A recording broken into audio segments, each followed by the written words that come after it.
नमस्कार, जय जगन्नाथ, शुभ संध्या समस्त को। तो ये आम रामचरित मानस आरंभ करवा। तो आज रामचरित मानसर बाल कांडर मो पाखे अच्छी 158 नंबर दोहा सहित 4टा चौपाई। तो बर्तमान आम प्रताप भानु विषय पढ़ुं। प्रताप भानु जंगल में बाट भूली जाइछंती। आउ गोटे राजा कपट मुनि भेष धारण करिकी बसीची ता पाखरे जाई पहुँची जाइछंती। ताकू चिन्हि पारि नाहांती, तांकू प्रणाम करिछंती, आउ पानी मागिछंती। राजा जंगल रे बुली बुली अत्यंत शोष तांकू लागिछि। आउ से जाई सेठी पहुँचंती। मुनि बोली भाबिकी तांकू प्रणाम करछंती, आउ पानी मागिछंती। तो आगु कोन हला आमे बे पढ़िबा। आम पाखरे अछि 158 नंबर दोहा सहित 4टा चौपाई। आसंतु वर्तमान मैं आपनको सुनाउछि प्रताप भानुको विषय रे। ओम गुरु ब्रह्मा गुरु विष्णु गुरुदेव महेश्वर गुरु साक्षात् परम ब्रह्म तस्मै श्री गुरवे नमः। ओम गुरुदेवाय नमः। देखंतु एबे आमे आरंभ करिबा। भूपति तूषित विलोकिते ही सरबरु दिन दिखाई मजन पान समेत हकीन नृपति हरसाई। राजा तुषार्थ देखी राजा तुषार्थ थिबा देखी से तांको पोखरी देखाई देला। राजा घोड़ा को पोखरी रे गाधोई देई निजे आनंद रे गाधोइले वो पानी मुंदिए पी आश्वस्ति हेले। से जो ठक राजाटी बसीथिला से राजा को प्रताप भानु को पोखरी देखई देला। प्रताप भानु अत्यंत तृषित थिले, तांको अत्यंत शोष लागुथिला। आउ तांको घोड़ा को मध्य से घोड़ा को लेकी गले पोखरी पाखकू। पोखरी रे घोड़ा को गाधेई देले, आउ निजे मध्य गाधेइले। गाधेकी पानी टिके पीले। पानी पीकी निजको आश्वस्ति मने कले। तापरे 1 नंबर चौपाई। गई श्रम सकल सुखी नृप भयो निज आश्रम तापस लई गयो आसन दिन अस्तर बीजानी पुनितापस बोले मृदुवानी। देखो आज्ञा 1 नंबर चौपाई कौन कहला ना क्लांत दूर हो जिबारु राजा खुशी हो गले। राजा को जो थकानपण थिला, राजा को जो क्लांत थिला, राजा जो दिन जाक बुली बुली थकी जाइथिले तांकर थकान सब दूर हो गला। और राजा टिके खुशी अनुभव कले। तार तपस्वी तांको निज आश्रम को नहीं गला एवं सूर्यास्त समय हेलानी जानी राजा को बसिया पई आसन देला। तापर भद्र भाव में पचारिला। राजा को नहीं गला तांकर आश्रम को। से जो ठक बसीथिला भंड सन्यासी भाव में से राजा को तांका आश्रम को नहीं गला। आश्रम रे बसैला। देखिला सूर्यास्त हो गलानी, राजा आ फेरी पारिबे नाही। तांको आसन बसिया देला तांकर आश्रम रे। आ राजा मध्य बसिजंती। तापरे राजा को पचारला। कौन पचारला आमे पढ़िबा 2 नंबर चौपाई रे।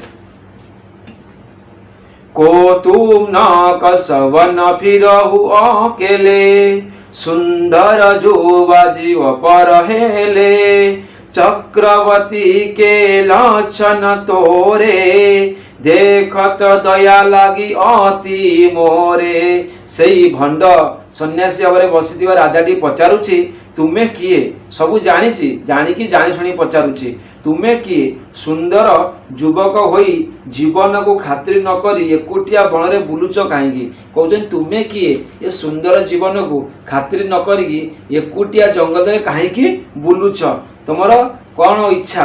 तापर तुम ठारे चक्रवर्ती राजा लक्षण देखी तुम प्रति मो मनरे बड़ दया आसुची। से भंड सन्यासी कहूँ कि तुम पाखरे चक्रवर्ती लक्षण देखिकी मोर मनरे बड़ दया आसुची।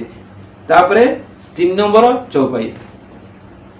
नाम प्रताप भानु अवनीशा तासु सचिव मई सुनहु मुनीषा फिरत अहरे पर भुलाई बड़े भाग देख पद आई। राजा भी टिके कौन कले। राजा कहले हे मुनीश्वर शुणतु प्रताप भानु बोली जड़े राजा अछंती। राजा प्रताप भानु निजे सत्य कथा कहले नाही, से मध्य टिके मिछ कहीदेले। कौन कहले? कहते हे मुनीश्वर देखंतु, हे मुनीश्वर शुणु, प्रताप भानु बोली जड़े राजा अछंती। प्रताप भानु बोली जड़े राजा अछंती, मु हेउची तांको मंत्री। मु शिकार करू करू बाट भूली जाइथली, बड़ भाग्यवशत आपणक चरण दर्शन पाइली। कहउचंती राजा टिके प्रताप भानु निजे एटी मिछ कहीदेले। कौन कहले? कहले मु हेउची प्रताप भानु राजांकर जड़े मंत्री। जी गोटे प्रताप भानु राजा अछंती तांकर मु मंत्री, आउ मु बनरे आसीथिली शिकार करियाकू। शिकार करू करू बाट भूली जाइथिली, आउ बाट भूलिकी आपणकर चरण दर्शन पाइली। तापरे 4 नंबर चौपाई। हम कहीं दुर्लभ दरस तुम्हारा, जानत होई कछुहल हो निहारा। कह मुनि तात भयउ अंधियारा, जो जन सतरी नगर तुमारा। मो पाई तो आपणक दर्शन दुर्लभ। कहउचंती मो पाई तो आपणक दर्शन दुर्लभ। एतुरु मते जना पडुची किछि गोटिए भल जोग अछि। मुनि कहिला बाप अंधार होई गलानी, तुम नगर एठारु 70 योजन दूर। तापरे मुनि कहउची बाप अंधार होई गलानी, तुम जो राज्य एठू 70 योजन दूर। मान तांकर कहया कथा होची राति हे गलानी, तुमे आज एठी रही जाओ। देखंतु केते सुंदर विषय आमे आज पढ़ी। प्रताप भानु जाइकी गोटे भंड सन्यासी पाखे पहुंची जाइछंती, जो सन्यासी की प्रताप भानुंकर भयरे राज्य छाड़िकी पलायन करिथिला। आ से मध्य जड़े राजा थिला, युद्ध रे परास्त होइकी प्रताप भानु पाखरे आत्मसमर्पण न करिकी, प्रताप भानु पाखरे संधि न करिकी से भंड राजा कौन करथिला, भंड सन्यासी ऊपर आसिकी जंगल रे बसिथिला। आ से भंड पाखरे जाई पहुंचीचंती राजा प्रताप भानु। से राजा प्रताप भानु को निजर आश्रम रे रहिया पई कि कहिचंती राति हे गलानी जेहेतु आ आसन देइचंती बसिया पई। तापर सब कथा पचारि बुझिचंती। तापर आगु पढिबा, काली कि आमे पढिबा, आम पाखे रहिबो 159 नंबर दोहारे कौन आगु को हेला प्रताप भानु आउ से भंड राजा भितरे कौन व्यवहार करागला, किए क्या मारिला कि किए क्या उद्धार कला, आम काली की पढ़ा। एवं आमको समय हिसाब गलानी, आम हेठी विदाय नवा। रही आज्ञा। श्रीराम जय राम, जय जय राम, हर हर महादेव।